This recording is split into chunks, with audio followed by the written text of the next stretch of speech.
Hello, I'm Johnny Anidis. I'm current president of AAP, and I have the distinct honor to have with me five brilliant scientists who have been past presidents of AAP. Sarah Pill, Erzurum, Elizabeth McNally, Mary Klotman, and also joining us on Zoom, we have Cricket Seidman and Judy Swine. Thank you for joining me today. So my first question is that, isn't that a horrible statistic? In all this rich history of AAP, 94% or so, maybe more, of the presidents have been men. But in the last 10 years, you take 2016 to 2025, projecting we'll have 5 men and 5 women. Have we reached gender equity, or is this just a mirage? Well, first of all, you're the data scientist. So, we'd love to know what the participants, the members look like in terms of demographics. So I suspect if you look back historically, the demographics were largely male as well. It's the right trend, but I think we really have to make sure that we're representing our members. Okay, any other thoughts? I think we got the data, which is that women are still fairly underrepresented in the society as a whole. I think that's improving year after year after year, and I think it reflects it's been 30 to 40 years that women have been roughly equally represented in medical school classes, and so we're seeing that natural transition of time. Still lagging a bit, but I think we're on the right trend. Maybe Judith? Yeah, I asked Lori for the data, and right now it's 17% women in AAP. So I think with respect to presidents, well represented in the current era. The problem is that pipeline in getting into the AAP, because what you want is to be able to choose the best people for the council and for president. And what really, it is improving, but we need to work on that pipeline, and that starts a long way before being a member of the AAP. Cricket? Yeah, I'll only add that I think that the opportunities for women in the sciences and in academic leadership positions are a myriad of different types, and that in part probably reflects people choosing other paths than doing what traditionally would lead to an AAP presidency. And I think we have to be mindful that it is sometimes a wealth of other opportunities as compared to a lack of appropriate representation. But I can't deny what the facts tell us, which is that more women would be appropriate in these leadership positions.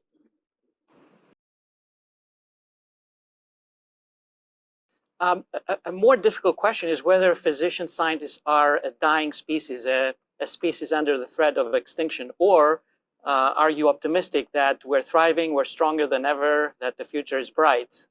Which side is true? I think it's something in between.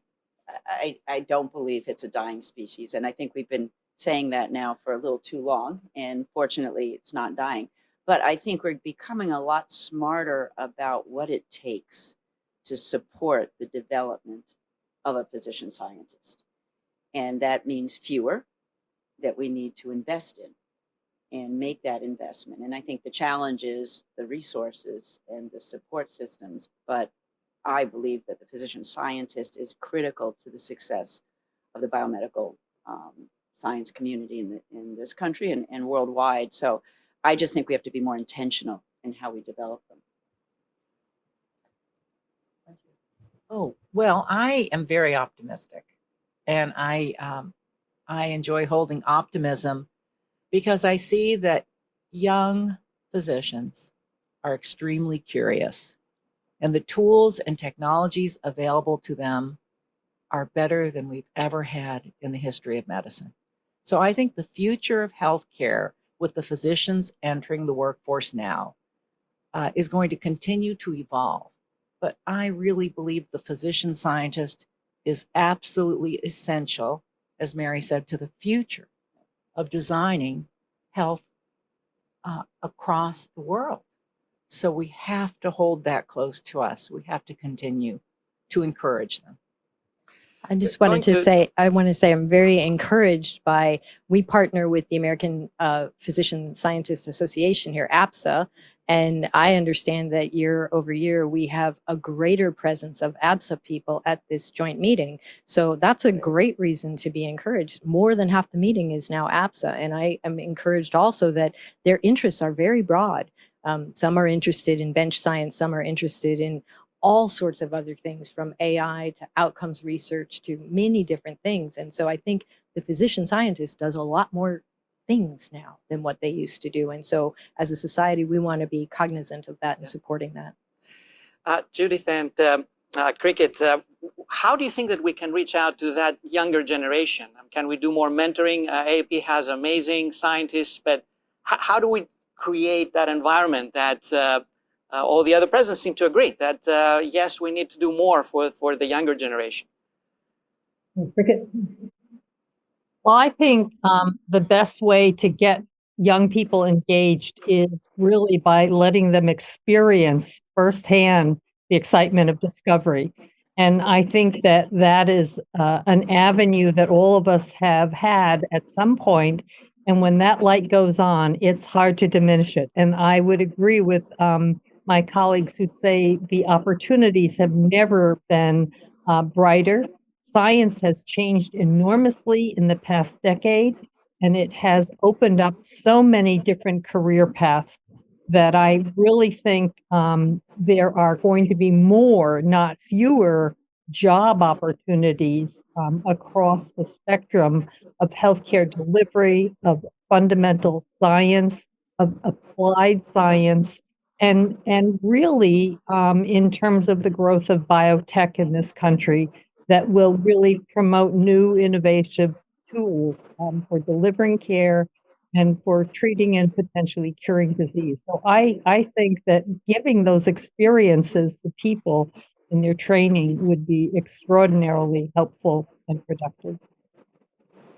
Yeah, I agree with Cricket. You turn them on early. And as Mary said, what we've got to do is support them well. That might mean fewer, but we've got to be much more clever about what's expected of a physician scientist in a particularly an academic role. But I'm heartened by the large number of physician scientists and clinical investigators in industry who are just absolutely first rate, as good or better, as good as anybody I've seen in academic medicine. And there's a whole pool there, and they make a big difference. So I'm very positive about physician scientists and clinician investigators and whatever. Well, relative to that point, Judy, we need to make sure that we're presenting all the career paths. It's not just the academic career path, because there are really exciting biomedical industry career paths. So I think we're getting better at that, but that's been slow. AAP is clearly very strong on science, and science can change the world, but many people say that you need advocacy as well to change the world. Should AAP stick to science, or should we venture also into advocacy roles? That was a tough question. And I must say, I'm not sure where I fall on organizations like AAP. I think all of us should be advocates in our institutions, in our leadership roles. We have a lot of opportunity to influence. I think we need to influence NIH. I think the fact that some institutes, the first RO1 age is 51 is unacceptable. So I think we need to advocate. I'm not sure that that's a function for AAP, but I'd love to hear what everybody else thinks. I think we do all have a responsibility to be advocates for what we do, and it comes in different forms. I think, sure, we want to talk to NIH, but NIH doesn't create its own budget. The people that create the budget are our legislators, and the people who pay our legislators are the taxpayers. And so we have every opportunity to interact with the public, to get our message out, to let people know why what we do is so important. I think we learned during pandemic how important that really was to get that message out. And the good part of that was there was a lot more interest in science and medicine. And so I do think we got some converts through that process. So I think it's our responsibility to communicate to the public constantly, regularly, clearly, accurately, and to reinforce what we do as scientists and physicians. I agree in both regards. Communication is what I call advocacy, the ability to communicate what science does clearly, concisely, and I think we could improve on that. So when you say advocacy, I think that's the term that kind of trips me up. But every time we speak somewhere, anytime we're talking to a public facing audience, that ability to make it clear why it's an imperative, to me is what we need to do. It's our job. Cricket, Judy? I think as individuals, we really need to communicate and be advocates. I would not suggest that the AAP have an advocacy arm. I would perhaps only add that once upon a time when the clinical meetings were in DC or the DC area, there would have been an opportunity to directly have part of a day spent direct in advocacy. And people who are down in Congress will tell you making those personal connections are extraordinarily valuable.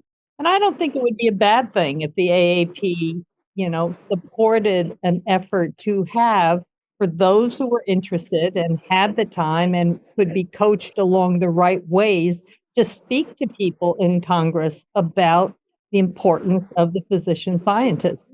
It can't hurt us. It might help us. And certainly contacts are a beginning way to make a difference, to just establish some communication. I guess the question is whether the organization like AAP should have a government relations arm and a more formal branch, which I think, AAMC has there, and I'm sure a lot of our subspecialties. So rather than duplicate that, but as individuals, absolutely. Yeah, I think that I would only say the special component that we bring is the physician scientist, which I think is unique from some of the other organizations. What are you most proud of about AAP, and what is special, if anything, about our joint meetings? I love the meeting. It's one of the few meetings where you get to see the breadth of science, because we have become so subspecialized, whether it's in our clinical science or our basic science. But this meeting, you really get to see the breadth and the impact. And I really, really love our programming. I can't take too much credit for it because my year was COVID year, so much for that programming. But it's a really terrific meeting, and it never seems to lose its quality. So I'm most proud of that. I think it's a phenomenal group of people. This is really the best and the brightest, and we get to see it generationally. We get to see it in AAP, we get to see it in ASCI, and we get to see it in APSA. And the program reflects that. We get to hear great young scientists speaking. We get to hear established, preeminent scientists being able to speak, and we get it all in one meeting, and it is multidisciplinary. And so I think that's just the greatest strength of what we do. I love the meeting too. I love everything about the meeting and the collegiality, the friendships you form, the great science and discussions. And I really enjoy the growing young people coming to this meeting and walking around their posters and talking to them. This is just, to me, the penultimate of promotion of physician scientists and enjoyment of the breadth and depth of what's great in medical research today. Very proud to be here. Judith?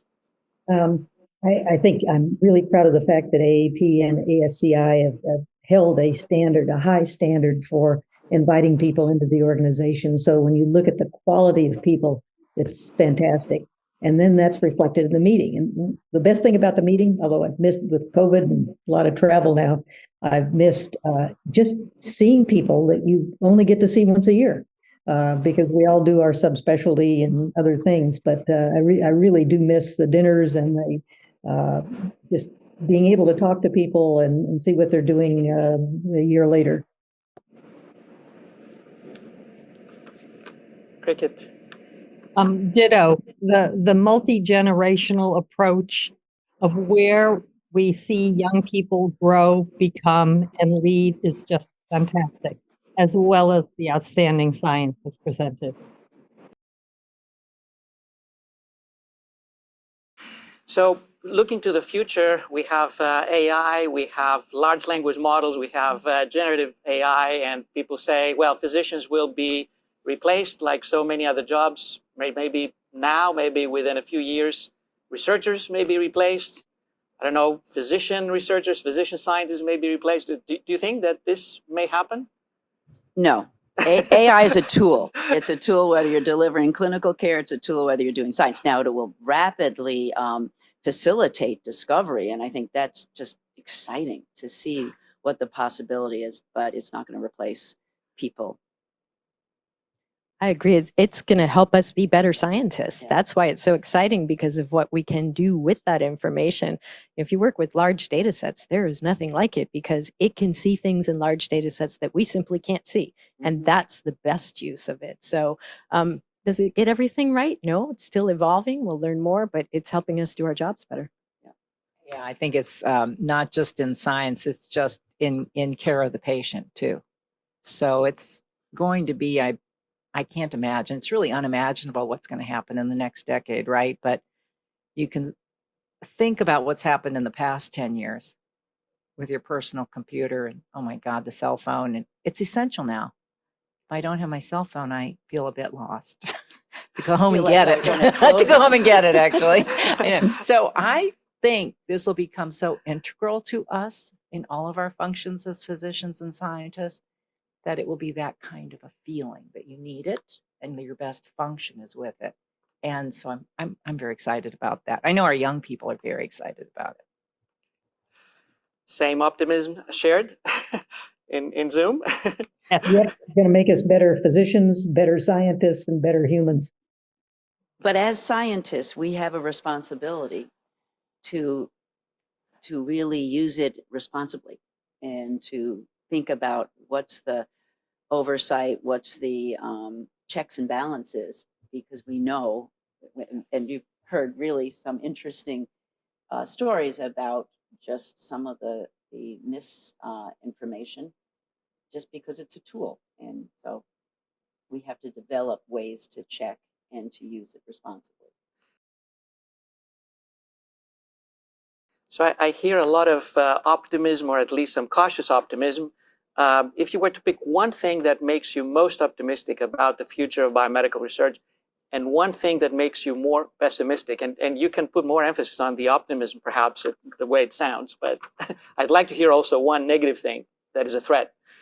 I'm optimistic about the speed of science. I think whether it's clinical trials or it's basic discovery, the speed at which we can move things forward is just going to be so exciting. No pessimism. I'm not a pessimistic Okay. person. I work in genetics, and boy, if you work in genetics, the future is just, I mean, not only can we define so many things, but we now have the tools to be able to fix them. Like, that's an extremely bright future in my view, to be able to do that. Is there concern? Can things go wrong? Yes. Will they go wrong? Yes. Are we going to have to fix it when it goes wrong? Yes. But the potential is enormous. I think that for me, what gives me the most hope are the young people who care about aspects of health, including social determinants of health. And they talk about it and understanding it, and then wanting to activate ways to make healthcare and science that we create more equitable.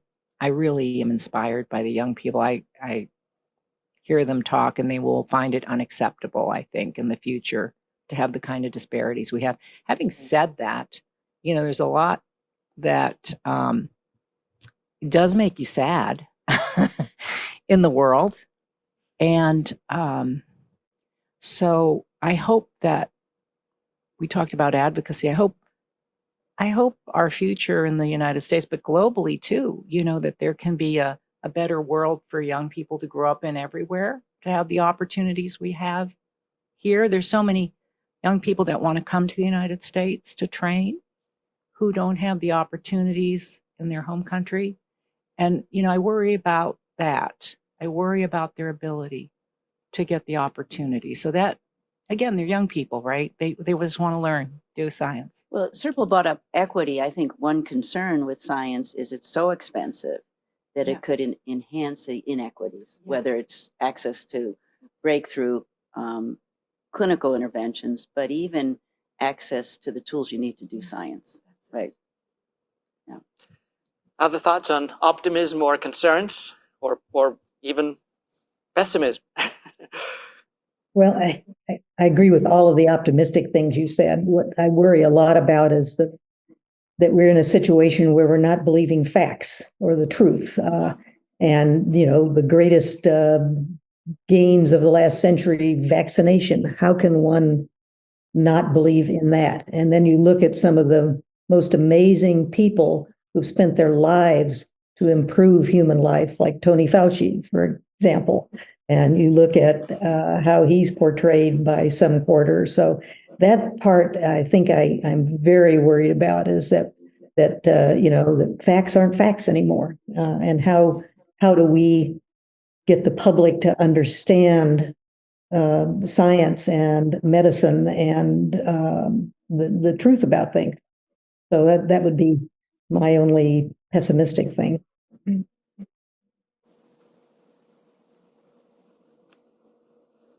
Maybe I would add that there's never been a more optimistic time. I would second Beth's comment, especially in genomic medicine, where we are truly at the beginning of curing human disease and preventing disease from emerging, which is pretty phenomenal. And yet, the limited opportunity because of costs and the lack of understanding from the public, from the legislatures about the intent as well as the opportunities, I think really is a huge concern. It will be easier, I'm sure, to fix a piece of DNA in a person's genome than it will be to change societal views of what that might mean and what it doesn't mean. So I do share everyone's incredible enthusiasm for the opportunities and grave concern about how we make sure people understand what we want to do, why we want to do it, and why it's going to be good for society, and to have it be very, very much more inclusive than it is today. I would think that both of those areas of pessimism are things our society should take up, Yeah. right? They're probably the most appropriate advocacy things that we can organize around, which is really misinformation, scientific misinformation, and being advocates for what science is. So we've come full cycle from advocacy back to advocacy, but I see that the key message is enthusiasm, as Cricket said, and I see a lot of enthusiasm about the state of biomedical science and the future also. And I want to thank you for joining me with all these wise insights and finding ways that we can keep this enthusiasm going. Thank you very much. And thank you for John. thinking of this. Thank you.